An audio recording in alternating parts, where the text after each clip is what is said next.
સુરતના ઉધના વિસ્તારમાં થયેલી હત્યાનો ભેદ ઉકેલાયો.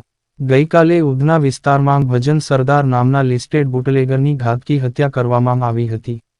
હત્યારા અન્ય કોઈ નહીં પરંતુ તેના પિતરાઈ ભાઈ અને તેના પરિવારના સભ્યો હતા.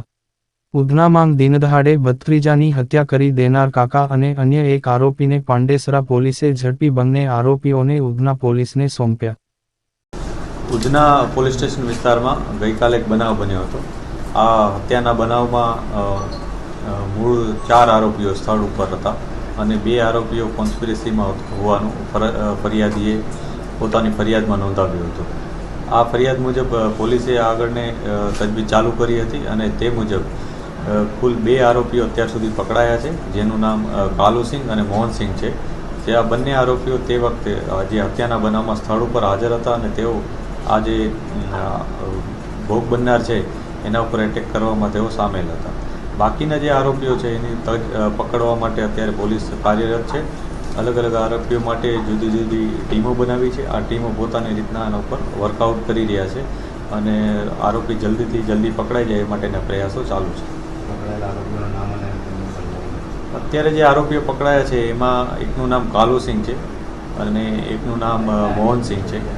આ બંને આરોપીઓ અગાઉ પણ ભૂતકાળમાં ઘરફોડ ચોરીને આ પ્રકારના ગુનાઓમાં સંડોવાયેલા હતા.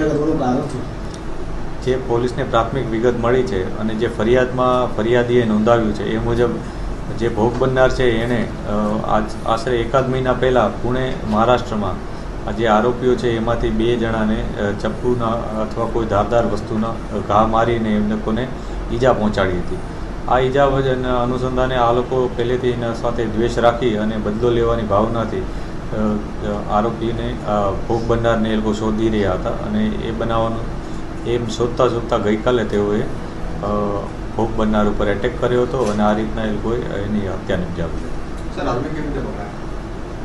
અત્યારે જે પોલીસને જે 2 આરોપીઓ મળી આવ્યા છે એ બંને પાંડેસરા પોલીસ સ્ટેશનની ટીમ દ્વારા બાતમીના આધારે પકડવામાં આવ્યા છે અને ત્યારબાદ અન્ય આરોપીઓની ધરપકડની પ્રયાસ અત્યારે પોલીસ કરી રહી છે.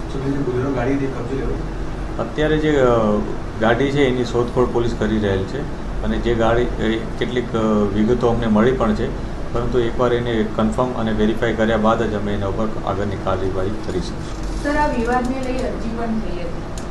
અત્યારે પોલીસ તમામ ઇન્ફોર્મેશન ગેધર કરી રહી છે, કેમ કે જે ફરિયાદી છે એ અલગ અલગ વાતો પોલીસને જણાવી હતી અને એમની ફરિયાદમાં એ લોકોએ અગાઉનો જૂનો ઝઘડો એનો જ ઉલ્લેખ કરેલો હતો. એટલે આ લોકો વચ્ચે અગાઉ કોઈ વિવાદ થયો હતો, કોઈ બાબતના ચર્ચા થઈ હતી, સામસામે કોઈ અરજી થઈ હતી અથવા એકબીજાની સામે કોઈ ગુના નોંધ્યા હતા કે નહીં, આ તમામ બાબતે પોલીસ તપાસ કરી રહી છે. ફરિયાદી અત્યાર સુધી પોલીસને આવી કોઈ બાબત જણાવી નથી કે ખંડણીની છે કે નહીં, પરંતુ એની કોઈ પણ એવી રજૂઆત હશે અને કોઈ પણ બાબતમાં જો તથ્ય હશે તો તે અનુસાર અમે કાર્યવાહી કરીશું. મર્ડર થવા પાછળનું કારણ શું છે? કઈ સ્ટાઇલમાં મર્ડર કરવામાં? મર્ડર જે બનાવ બન્યો છે એના